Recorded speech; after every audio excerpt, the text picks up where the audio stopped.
திருமணத்திற்கும் திருமண பேச்சுவார்த்தைக்கும் இடையில் மிக நீண்ட இடைவெளிகள் நாம் என்ன செய்யக்கூடாது, வைத்துக் கொள்ளக்கூடாது.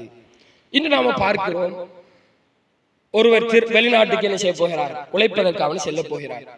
பெற்றோர்களுடைய அவங்க ஒரு ஐடியா பண்ணி வச்சிருப்பாங்க. எப்படின்னு சொன்னா, மகன் போயிட்டு ஒரு 2 வருஷத்தால் நாம் என்ன செய்வோம், கல்யாணம் முடிப்போம். ஏன்னா மகன் போறதுக்கு முன்னாலே என்ன செய்வோம், பிள்ளைய பார்த்து வைப்போம். இப்ப என்ன செய்வார்கள், ஒரு மணமகளை தேடி வந்து பேசுவார்கள். பேசிவிட்டு நாம் இன்ஷாஅல்லாஹ் என்ன செய்வோம், ஒரு 2 years போறோம் நம்ம திருமணத்தை வச்சுக் கொள்வோம்.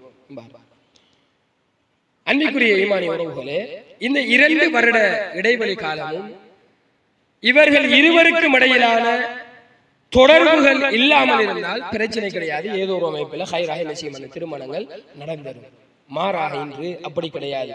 திருமணம் ஒரு பெண்ணை பேசிவிட்டாலே முதலாவதாக கொடுப்பது மொபைல் போன். அப்ப அந்த தொடர்பு என்ன செய்யும், அந்த தொடர்பு முதலில் ஹராம். திருமணம் முடிச்சதுக்கு பின்னர் தான் அந்த பெண்ணோடு பேசுவது, பழகுவது, அந்த பெண்ணை பார்ப்பது, ரசிப்பது, இதுவெல்லாம் எப்பொழுது ஹலாலாகும், திருமணத்துக்கு பிறகு. ஆனால் இன்று நடப்பது, இது ஃபேக்ட், நாம் எல்லாரும் ஏற்றுக்கொண்டுதான் ஆகும். இன்று நடப்பது என்னவென்றால், 2 வருட கேப்ல இந்த திருமண ஒப்பந்தம் என்ன செய்திடும், நடந்து முடிஞ்சிடும். இப்ப வெளிநாட்டுக்கு போயிடுவார்.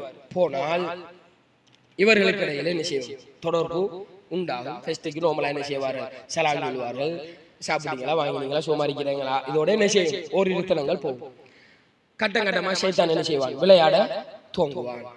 இன்று திருமணம் முடிக்காமலேயே தனக்கு நிச்சயிக்கப்பட்ட பெண்ணை முழுமையாக என்ன செய்துவான், ஆடை இல்லாமல் இறுதி பார்த்து விடுவான். ஆடை இல்லாமல் முழுமையாக பார்த்து விடுவான். இது நடக்குது. முதலாவது போட்டோ அனுப்புவாங்க, புறவு ஷோல் இல்லாம என்ன செய்யும், ஃபெஸ்ட்டுக்கு முகம் மட்டும் விளங்குற மாதிரி என்ன செய்யும், போட்டோ கேட்பான் அவன். இவங்க அனுப்புவாங்க, நம்ம கல்யாணம் முடிக்க போற புருஷன் நான் நினைச்சு என்ன செய்வாங்க, அனுப்புவாங்க. புறவு ஷோல் இல்லாம என்ன செய்யும், போட்டோ வரும். புறவு துண்டு துண்டு துண்டு துண்டா உடுப்பிலாம் போய் நிர்வாணமாக முழுமையாக என்ன செய்வாரு. இதெல்லாம் நடக்கு. அன்பிற்குரிய சகோதர சகோதரிகளே, அல்லாஹு தஆலாவின் அடியார்களே, அல்லாஹ் பாதுகாக்க வேண்டும். இது ஒரு ஹராம், நடக்கிறது ஹராம். நாளைக்கு ஏதோ ஒரு பிரச்சனையில இந்த திருமணம் என்ன செய்யல, நடக்காம போயிட்டு நம்மட பொம்பளை பிள்ளட அவ்வளவு அம்சங்களும் அவனோட கையில என்ன செய்யுது, இருக்கு, அவனோட கையில இருக்கு.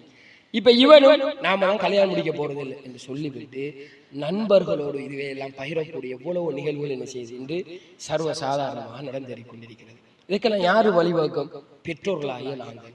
எனவே ஈமானிய உறவுகளே, கூடுதலாக இருந்தாலும் இவர்களுக்கான தொடர்பு இருக்கக்கூடாது. இல்லை என்றால் அவசரமா என்ன செய்வது, திருமணத்தை முடித்து அதை ஹலாலாக்கி விட வேண்டும் என்பதை அன்பிற்குரிய ஈமானிய உறவுகளை நாங்கள் புரிந்து கொள்ள